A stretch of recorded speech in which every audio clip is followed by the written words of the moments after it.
Assalamualaikum warahmatullahi wabarakatuh. Video ini merupakan video pembelajaran pertama untuk LSP Modul 7 Pengendalian Kualitas untuk unit kerja pertama, yaitu menetapkan standar kualitas. Sebelum kita menetapkan standar kualitas, elemen yang pertama adalah mengidentifikasi faktor kualitas, di mana identifikasi faktor kualitas bisa diketahui dari proses produksi pembuatan produk tersebut. Nah, untuk yang kita amati saat ini adalah sumpit. Pertama-tama kita harus bikin dulu diagram alir proses produksi sumpit. Untuk aplikasi yang saya gunakan untuk membuat diagram alir itu adalah Microsoft Visio. Langkah pertama, mari kita aktifkan terlebih dahulu Microsoft Visio-nya.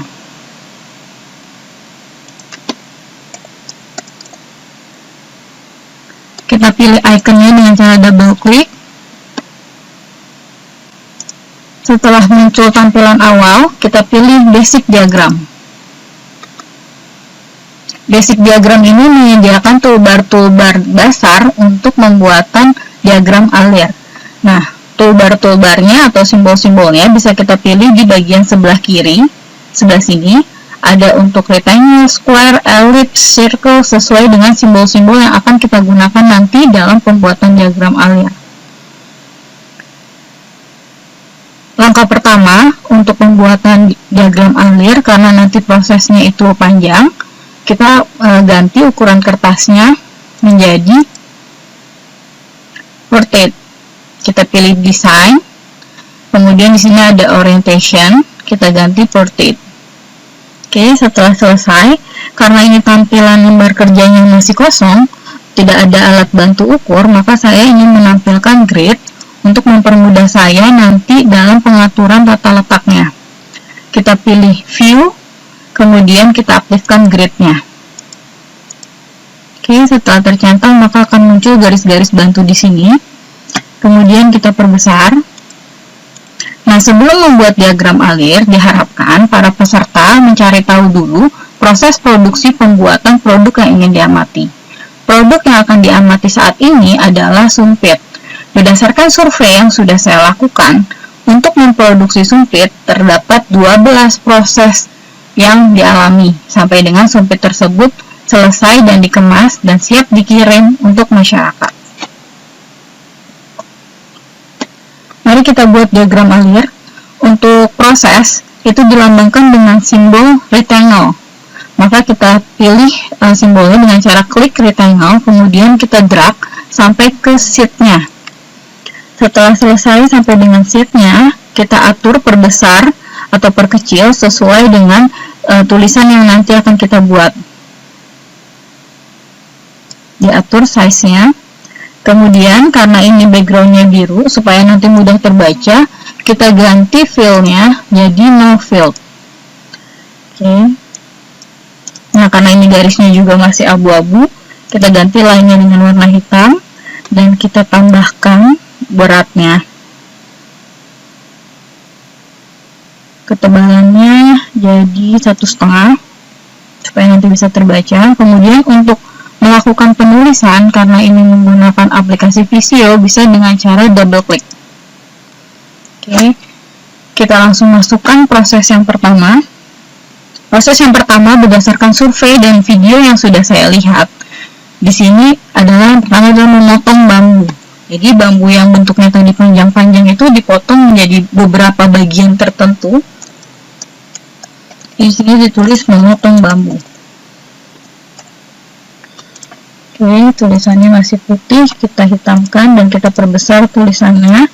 Kemudian kalau kita mau rubah fontnya juga boleh, terserah mau pakai font apa saja. Oke, sampai di sini kotaknya masih terlalu besar.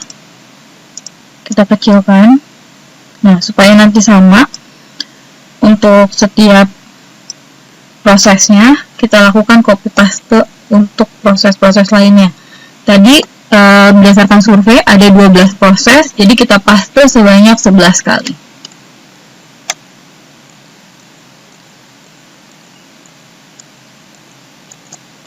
Oke, kita atur satu persatu, baru nanti kita tulis urutan prosesnya. Kalau mau pilih semuanya, kita tinggal drag bagian yang kita inginkan. Ketika sudah bertanda biru ini, tinggal kita pindahkan. Oke.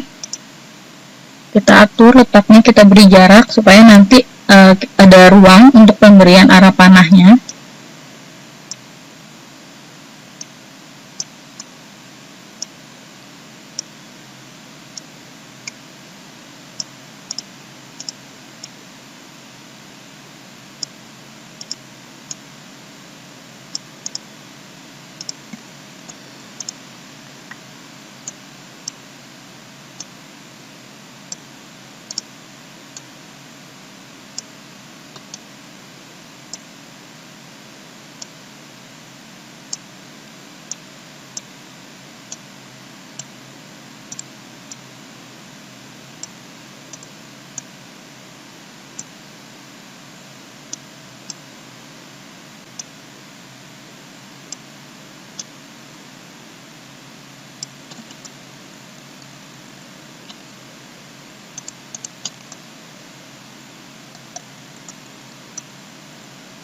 Kita ada 12 proses, kita hitung dulu 1, 2, 3, 4, 5, 6, 7, 8, 9, 10, 11, 12. Oke, sudah ada 12 proses di dalam flowchart kita.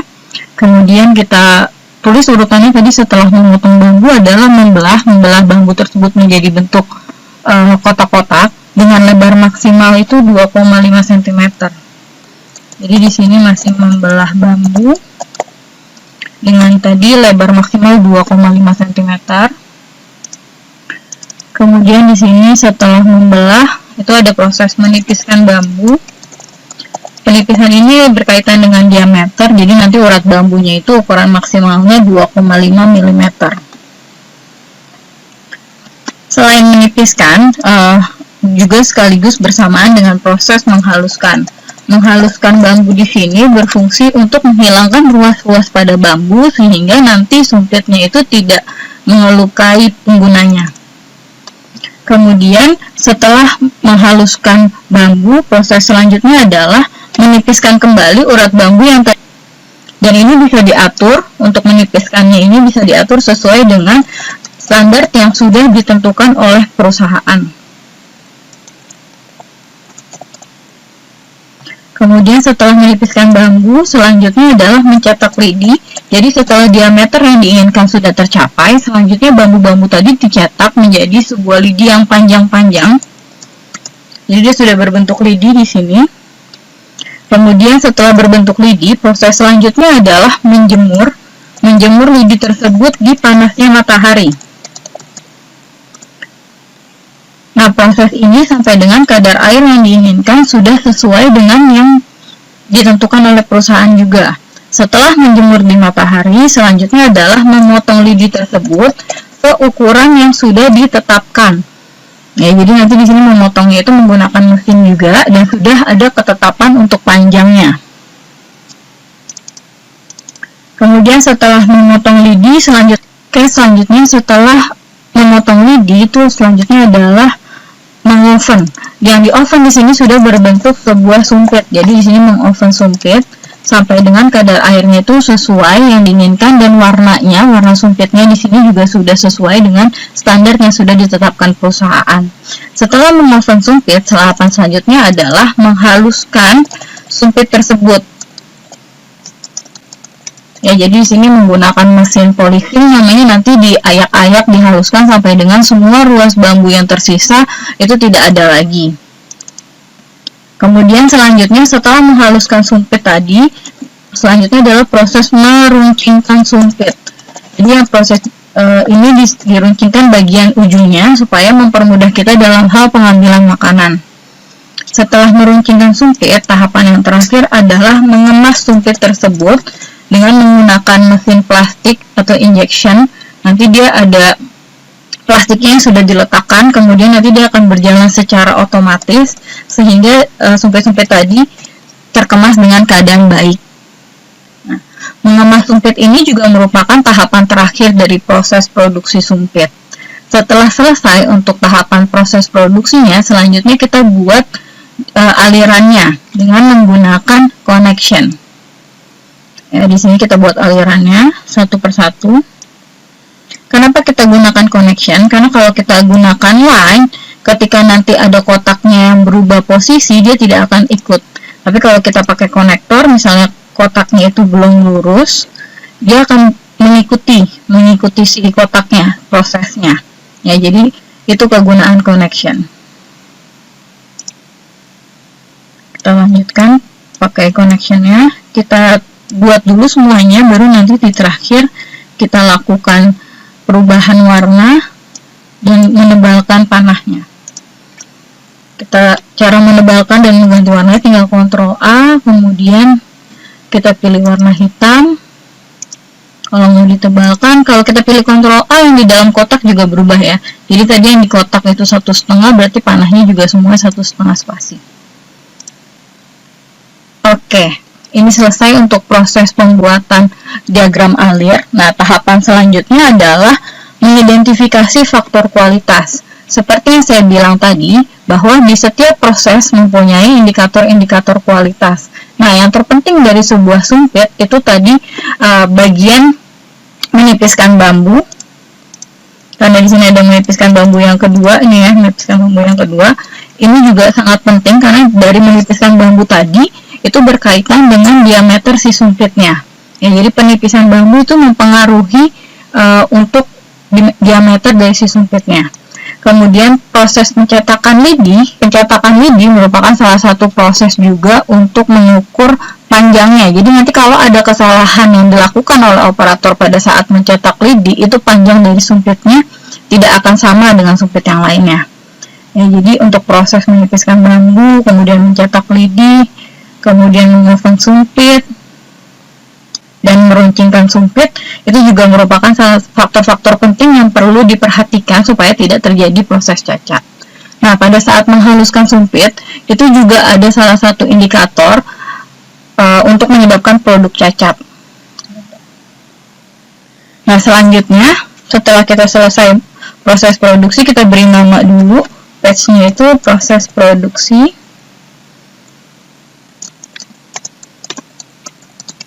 Nah, untuk yang UK 2-nya, untuk yang elemen 2-nya, itu adalah menetapkan standar kualitas. Standar kualitas merupakan spesifikasi teknis yang dibakukan, disusun berdasarkan konsensus semua pihak terkait dengan memperhatikan syarat-syarat kesehatan, keamanan, keselamatan, lingkungan, perkembangan iptek, serta berdasarkan pengalaman, perkembangan masa kini, dan mendatangkan untuk manfaat yang sebesar-besarnya. Nah, karena tadi proses produksinya mayoritas sudah menggunakan perkembangan iptek, otomatis standar kualitasnya itu juga harusnya sudah mengikuti. Jadi di sini kita tulis standar kualitas. Untuk pembuatan standar kualitas bisa juga kalian menggunakan aplikasi lain, nanti bisa pakai Word, tapi karena kita sudah buka Visio, kita langsung bikin standar kualitasnya di sini saja. Nah, karena nanti standar kualitasnya itu isinya sedikit, jadi saya rubah kertasnya menjadi landscape. Nah, kemudian standar kualitas ini dipengaruhi juga oleh karakteristik kualitas. Ya, jadi menurut Montgomery ada 3 karakteristik kualitas, yaitu ada fisik, sensori, dan orientasi waktu. Nah, untuk fisik itu terdiri dari panjang, diameter, dan lain-lain. Sedangkan untuk sensori itu nanti ada rasa, penampilan, dan warna. Kemudian untuk orientasi waktu ada kehandalan, daya tahan, layanan servis. Oke, sekarang kita masukkan dulu sumpitnya, kemudian kita tentukan atau kita lakukan survei untuk standar produknya.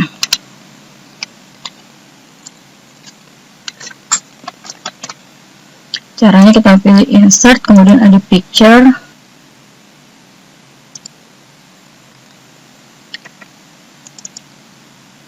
Nah, di sini saya sudah melakukan penyimpanan gambar-gambar sumpit. Jadi di sini ada gambar sumpit yang sudah saya survei, yaitu merek sumpit bambu merek Walala dengan panjang itu 20 cm dan diameter 5,5. Nah, panjang dan diameter ini merupakan standar yang sudah ditentukan oleh perusahaan, ya, oleh perusahaan pembuatnya. kita lakukan pengujian apakah standarnya ini sudah sesuai apa belum. Ya, otomatis di sini nanti karakteristik kualitasnya kita tuliskan di sampingnya.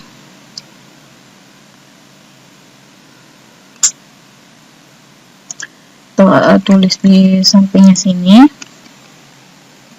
Karakteristik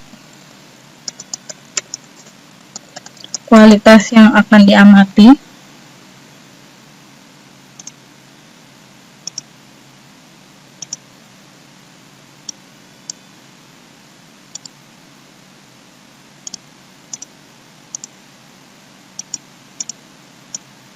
Kita besar dulu.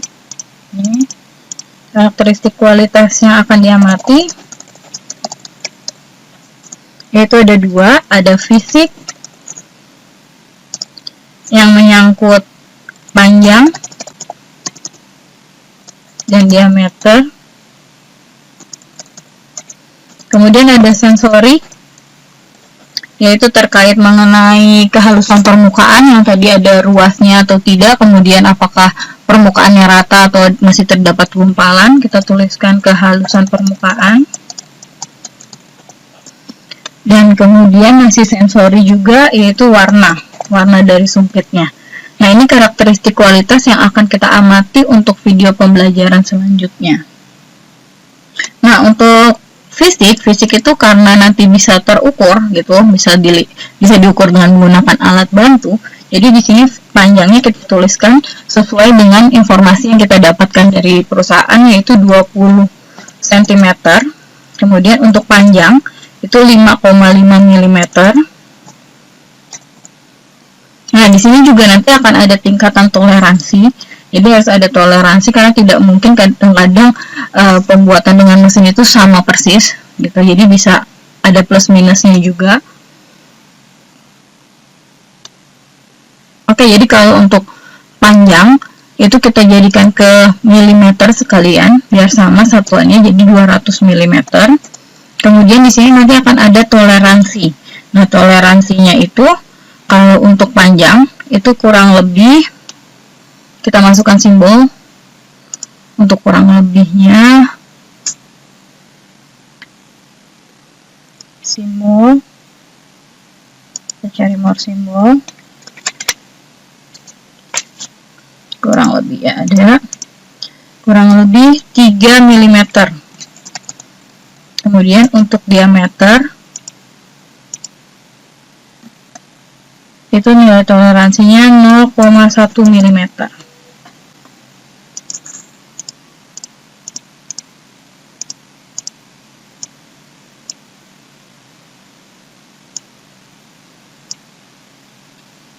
Ya, ini karakteristik kualitas yang akan diamati untuk video pembelajaran selanjutnya. Setelah kita selesai melakukan penentuan standar kualitas berdasarkan karakteristik kualitas yang akan diamati, di sini kita jangan lupa save dulu hasil kerja kita dengan cara save as, kemudian di PC atau caranya tergantung dari laptopnya masing-masing. Jadi di sini nanti ada kita save namanya mau proses produksi sumpit dan standar kualitas sumpit. Oke, formatnya di sini ada banyak, ada Visio Drawing, kemudian ada JPEG, ada PDF, tergantung dari kalian mau save-nya kemana. Nah, karena di sini saya masih mau save dalam bentuk Visio, jadi saya masih pakai Visio Drawing. Kemudian kita save, nah maka namanya akan langsung terganti di bagian atas. Nah, ini merupakan bagian akhir dari video pembelajaran 1. Sampai berjumpa kembali di video pembelajaran berikutnya. Wassalamualaikum warahmatullahi wabarakatuh.